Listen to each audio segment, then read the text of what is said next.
शुभ प्रभात बच्चों, मैं स्मिता मैडम।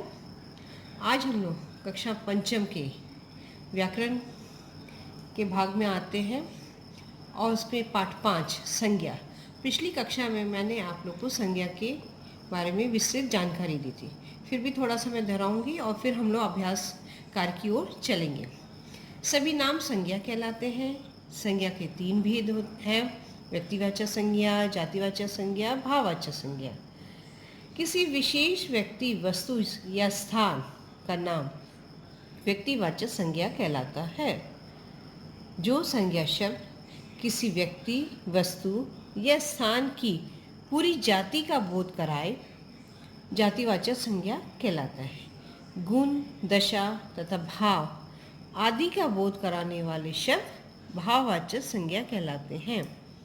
भाववाचक संज्ञा शब्दों का कोई रूप या आकार नहीं होता है, ये केवल अनुभव किए जा सकते हैं। तो बच्चों, ये दोबारा मैंने आप लोगों को दोहरा दिया।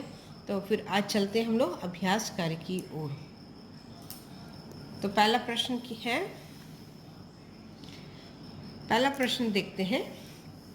पृष्ठ संख्या है 35। पहला प्रश्न, नीचे लिखे अनुच्छेद में संज्ञा शब्द पर गोला लगाइए। यानी यहाँ पर जो एक अनुच्छेद दिया गया है, आप उस पर संज्ञा शब्दों पर गोला लगाएं। आसमान में सूरज चमक रहा है।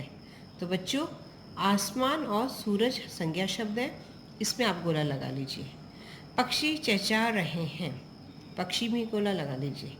बच्चे अपने अपने विद्यालय की ओर जा रहे हैं। तो बच्चे और विद्यालय, ये दोनों में आप गोला लगा लीजिए। सब अपने अपने कामों में जुट गए हैं, इसमें कोई संज्ञा शब्द नहीं है, इसलिए आप छोड़ देंगे।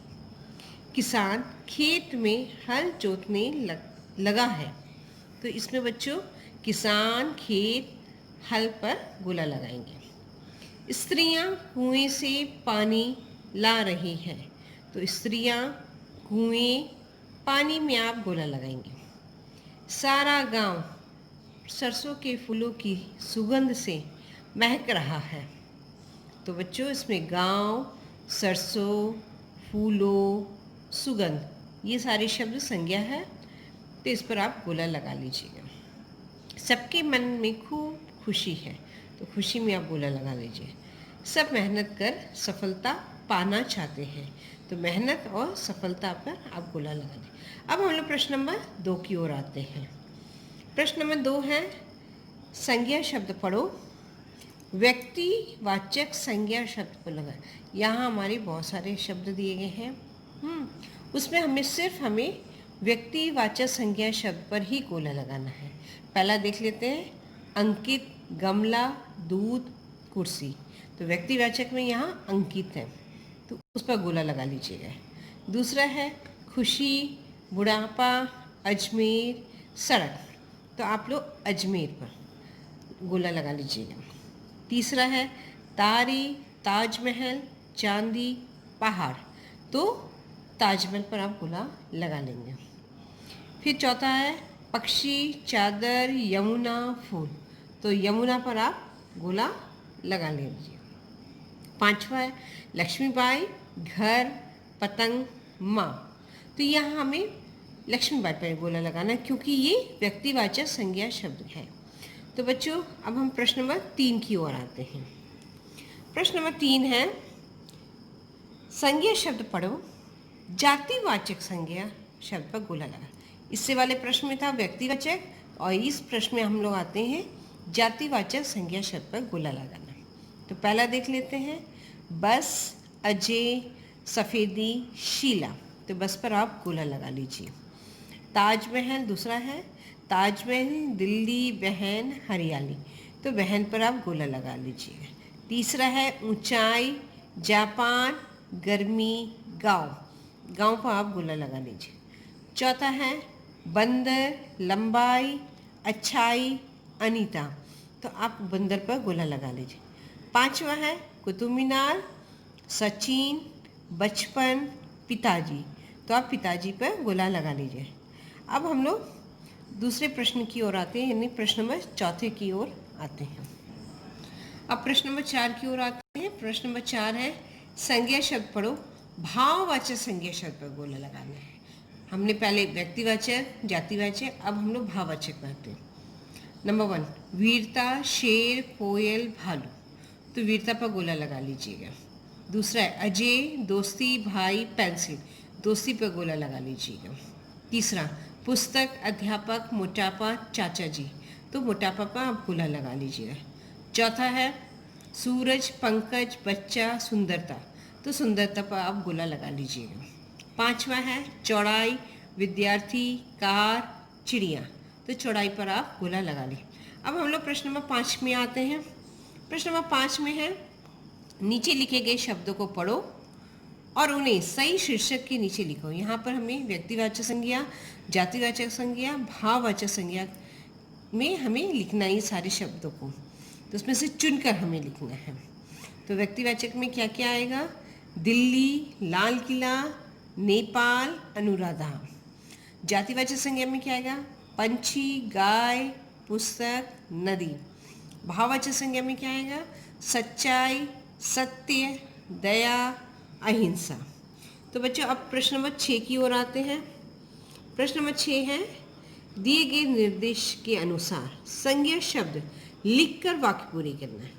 हम इसमें अपना बहुत सारे यहाँ पर शब्द दिए गए हैं, मतलब हमें उसमें से चुनकर उनके वाक्य पूरा करना। जैसे मेरे विद्यालय का नाम, इसमें क्या करना है? व्यक्तिवाचक संज्ञा लिखना है।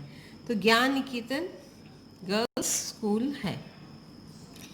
तो इसमें हम और भी मेरे विद्यालय का नाम हम जानते हैं, ज्ञान निकेतन गर्ल्स स्कूल है, ठीक है। पेड़ पर डैश बैठी है। अब जातिवाचक में चिड़िया बैठी है। तीसरा है डैश एक वीर योद्धा थे। व्यक्तिवाचक लिखना है। तो यहाँ पर बच्चों कुछ भी आप नाम दे सकते हैं। तो जैसे महाराणा प्रताप हम एक वीर योद्धा थे। तो चौथा है डैश देश की रक्षा करते। कौन देश की रक्षा करते हैं? सैनिक। डैश एक पवित्र नदी है। तो गंगा हमारी एक पवित्र नदी है, गंगा लिख लोगे। तो छठा है गांधी जी सत्य और डैश के पुजारी थे। तो बच्चों छठा है गांधी जी सत्य और अहिंसा के पुजारी थे। तो तुम लोग को यहाँ पर लिख लेना अहिंसा। तो यहाँ पर तुम लोग को बता देती हूँ ज्ञान निकेतन गर्ल्स स्कूल, चिड़िया, महाराणा प्रताप, सैनिक, गंगा, अहिंसा। ये तुम लोग वाक्य पूरे कर लेने इसके आधार पर। अब प्रश्न नंबर 7 की ओर आते हैं। प्रश्न नंबर 7 है नीचे लिखे शब्दों से भाववाचक संज्ञा बनाना है, ठीक है। जैसे सफ़ेद का सफ़ेदी। चलो हम लोग पढ़ते हैं अपना। अपना, अपनापन, उदार, उदारता, चंचल, चंचलता, बूढ़ा, बुढ़ापा, मित्र, मित्रता, प्रभु, प्रभुत्व, अच्छा, अच्छाई, बच्चा, बचपन, लड़का, लड़कपन, लिखना, लिखावट, लाल, लालिमा। तो प्रश्न नंबर 8 की ओर आते हैं। प्रश्न नंबर 8 है कोष्टक में लिखे शब्दों से भाववाचक संज्ञा शब्द बनाकर वाक्य पूरे करना है, ठीक है। जैसे एक उदाहरण के तौर पर आम की मिठास सब फलों से निराली है। तो मीठा से मिठास। राम और सुग्रीव में सच्ची मित्रता थी।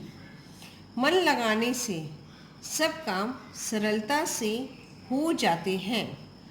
भारतीय सैनिकों की वीरता का कोई मुकाबला नहीं है। चौथा है बच्चों ने मेहनत की और सफलता पाई।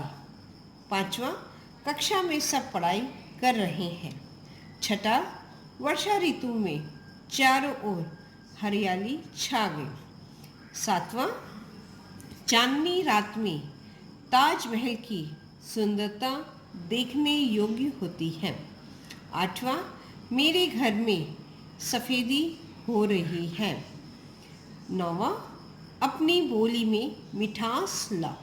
तो बच्चों पाठ 5 संज्ञा है पाठ, और उसके सारे मैंने अभ्यास का आप लोग को करवा दी हूँ।